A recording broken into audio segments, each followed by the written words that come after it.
nome do Pai, do Filho e do Espírito Santo. Amém. Caros irmãos e irmãs, no nosso último programa, nós havíamos começado a falar sobre a inspiração e a verdade na Sagrada Escritura. Deus é o autor da Sagrada Escritura.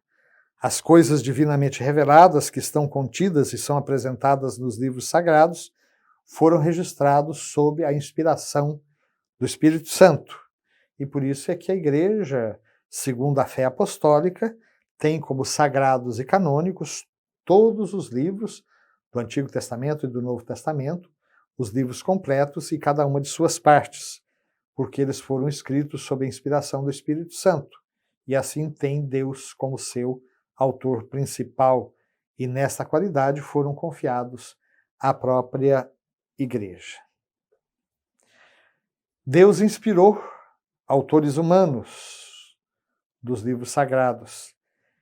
E na redação desses livros, Deus se serve dessas pessoas e faz com que elas usem as suas próprias capacidades, as suas próprias faculdades, a fim de que eles próprios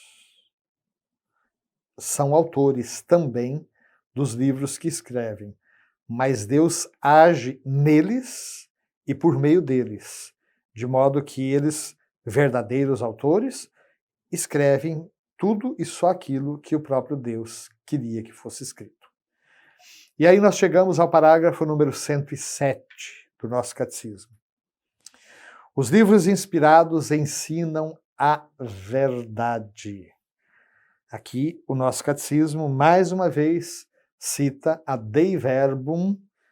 Dei Verbum quer dizer palavra de Deus. É o nome da Constituição Dogmática do Concílio Vaticano II, que aborda o tema da Sagrada Escritura. E a Dei Verbum, no número 11, diz assim: portanto, já que tudo que os autores inspirados, também chamados hagiógrafos, afirmam, deve ser tido como afirmado pelo Espírito Santo.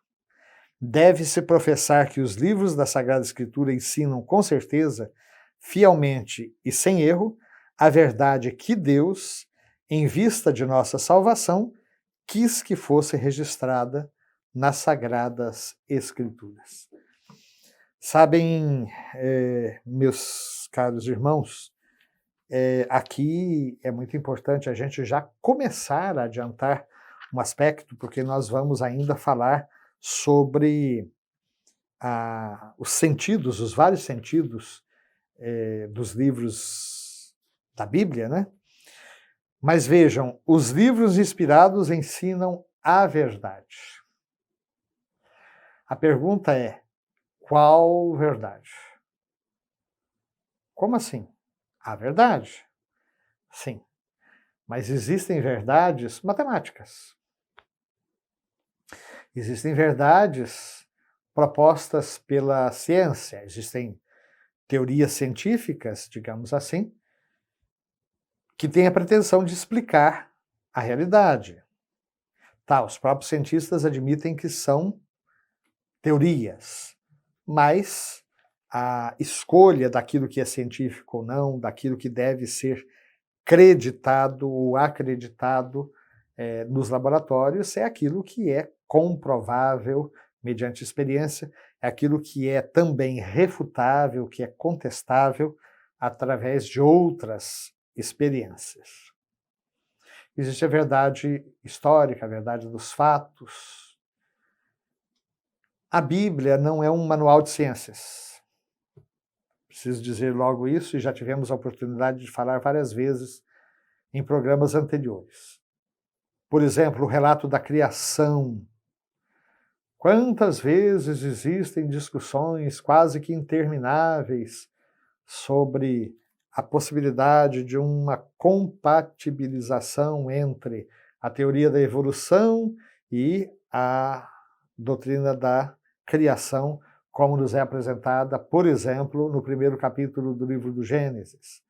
Ou, então, como compatibilizar as grandes teorias da física contemporânea, a doutrina do Big Bang, por exemplo, de que todo o universo teria tido a sua origem a partir de uma explosão original em que uma concentração extremamente alta de energia começa a se expandir e depois a se resfriar e a se solidificar com o passar das eras, né?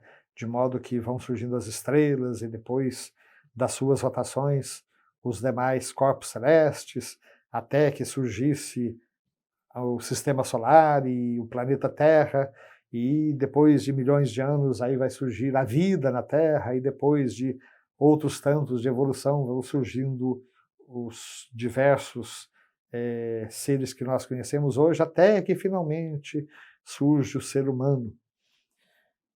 Meus queridos, a Bíblia não foi escrita para esse tipo de teoria, para esse tipo de reflexão ou para esse tipo de busca da verdade.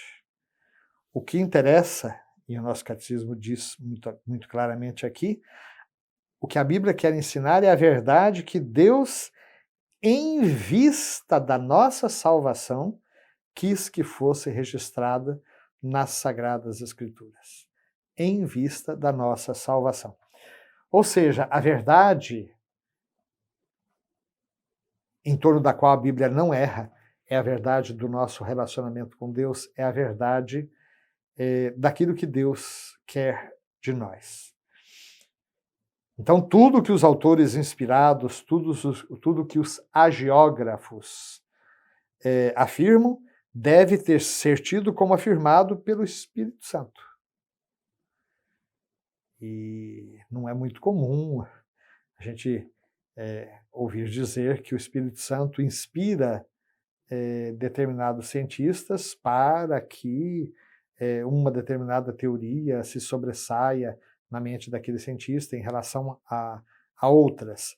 Eu até acredito, sim, que o Espírito de Deus, que conduz todas as coisas, que move todas as coisas, se o cientista pede e permite, ele pode iluminar a mente daquele cientista na busca da verdade. Mas não é esse tipo de inspiração de que se trata aqui. Na realidade, aí a gente está usando inspiração no sentido mais amplo. Você pode dizer que tal pessoa é a minha inspiração. Os casais românticos falam da musa inspiradora, né? Mas a inspiração aqui é algo muito mais profundo. Significa que o Espírito Santo assume a autoria daquilo que está consignado nas Sagradas Escrituras. Então, aquilo que os autores inspirados afirmam deve ser tido como afirmado pelo Espírito Santo. Deve-se professar que os livros da Escritura ensinam com certeza, fielmente e sem erro, a verdade que Deus, em vista da nossa salvação, quis que fosse registrado nas Sagradas Escrituras. Então não é qualquer verdade, você não vai encontrar na Bíblia um manual de história, por exemplo, mesmo a história de Israel, ela não está toda ela no Antigo Testamento. O Antigo Testamento são flashes dessa história que foram considerados importantes como instrumentos da revelação do projeto de Deus, da sua aliança, da educação que o próprio Senhor fazia através dos seus escolhidos, dos seus profetas, fazia para transmitir ao povo, para que o povo vivesse sempre na sua presença. A história de Israel é uma coisa, o Antigo Testamento é outra coisa.